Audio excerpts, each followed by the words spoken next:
What's going on, guys? Welcome back to the NamaSLAY Podcast, a podcast dedicated to uplifting the soul and creating positive, goal-oriented talk.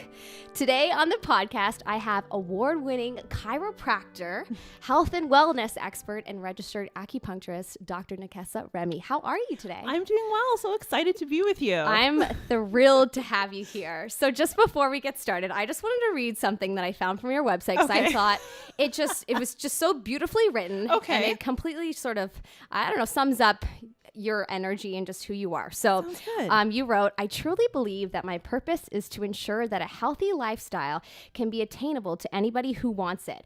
It is our right as human beings to have the information we need to make healthy choices and to ultimately be in control of our own health.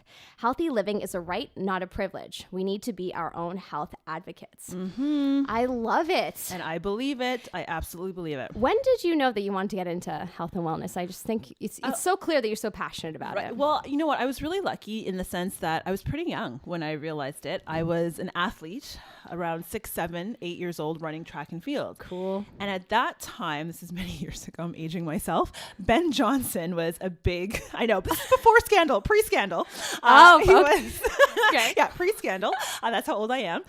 He was like, I just was fascinated with him, like his body, how fast he was, like how quickly he was able to run down the track. And I just thought, why is that? Like, what is he doing? Why do his muscles look like that? So from that moment, I was like, I want to know more about the body. Oh. So through high school, I took like physiology, I took kinesiology. Like I just wanted to fuel this passion to learn. And then ultimately after university, I ended up in chiropractic school and the rest is history. Amazing. And you have your own practice, correct? I do. So I have my own practice in Mississauga and we've been there for 8 years. And just this past November, we relocated to a bigger space. Ooh. So I know. Congrats. So thank you. But it's just an opportunity to work with more healthcare providers that share my same passion in educating people on how to live healthier lives. Wonderful. And you're still in Mississauga? I am still in Mississauga. Cool. I'm actually in Etobicoke. So this Nice. is really Not too close far. to me. I was just telling her right before the podcast that I've had a headache ongoing for the last couple days. And I'm a huge believer in acupuncture and in chiropractic therapy. So I'm definitely going to look forward to seeing you in the office. I'm excited. Amazing. Okay. So what do you think creates a healthy lifestyle? I'm interested in that. Yeah, I think the first thing in creating a healthy lifestyle is understanding what it means to be healthy. Okay. Like some people think I'm not in pain, so I'm healthy. That's not true. Yeah. It's really understanding what a healthy body to you is. Like you have to learn and define that for yourself. And then I think it's just, and that's kind of why I do what I do, is finding the information that suits you. Okay. And there's so much information out there. I mean, the internet is a wonderful thing, but not every health piece of information applies to everybody. Sure. Right? Everybody is different. Yeah. And so what I really try to do is take information, break it down. So first of all, it's easy to understand and you can pick from it what works for you. Awesome. And so I think being healthy really is, first of all, understanding what health is for you and then just seeking out the right information. I love and that. It's a journey. It's definitely not a journey. It's not a static thing. It's not like, hey, I accomplished health. I'm good to go. It's a journey and it's staying on top of that journey. I love that. You know, I've been experimenting with my health for the last few years. And that's one of the things that I've come to realize, that there's not like one set method for everybody. There's not one thing that works for everyone. You just kind of have to experiment for your own body. So I love that you say that, because not a lot of people promote that. A lot of people say this is the way. No, that's, I've been doing this long enough to know that for me as a practitioner, I have to keep educating myself. Sure. I need more tools in my tool belt because not everything works for everybody. So there really is luckily so much information that is easily accessible. So for me, I'm constantly educating myself so that I can help more people. Oh, I love that. It makes the best teacher. Awesome. That's amazing. All right. Well, before the podcast, I actually had a couple of fan submitted questions. Awesome. Because it's so interesting. So I had one person ask, there's a common concern that cracking your back is really bad for you. Is that true?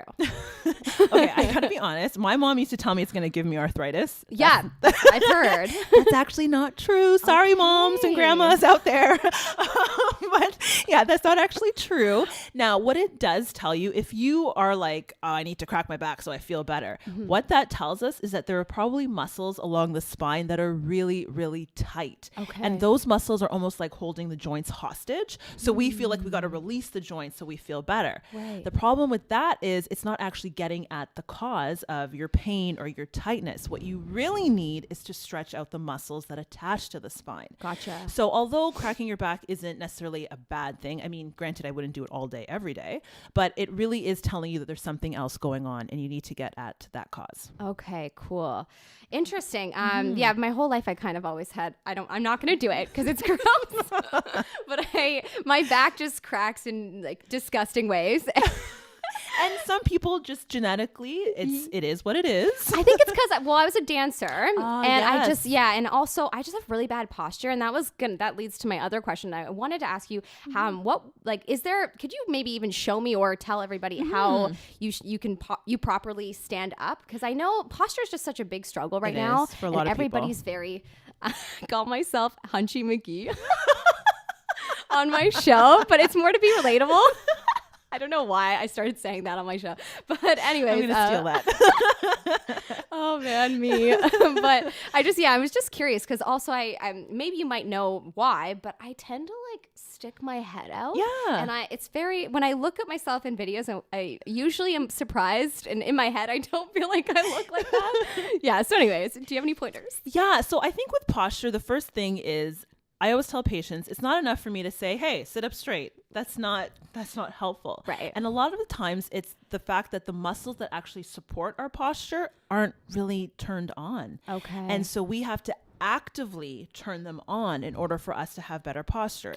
And it just has to do with the fact that, like, I think I read a study in 2015 that the average Canadian sits for 11.6 hours a day. Like, take out sleep, 11.6 hours a day. That's a lot of sitting. And when you look at like our bodies and evolution, we're like designed to be out hunting and like gathering food, not sitting at a computer or bent over texting.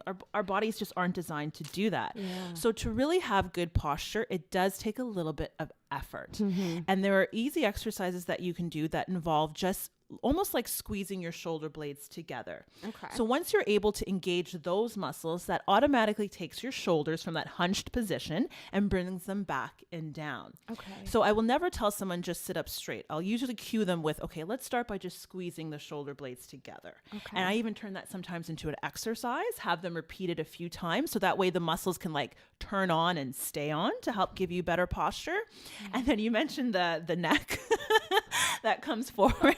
And again, it's because, I mean, I blame it on texting. Exactly. No, I mean, it's true. Texting does cause text neck. That's literally the name now. Like, really? They've done research and they've labeled this neck condition text neck. Makes so sense. It actually is quite common. And again, it's because we're texting or we're bent over looking at our laptops. Right. And so again, you have to learn to engage the muscles that are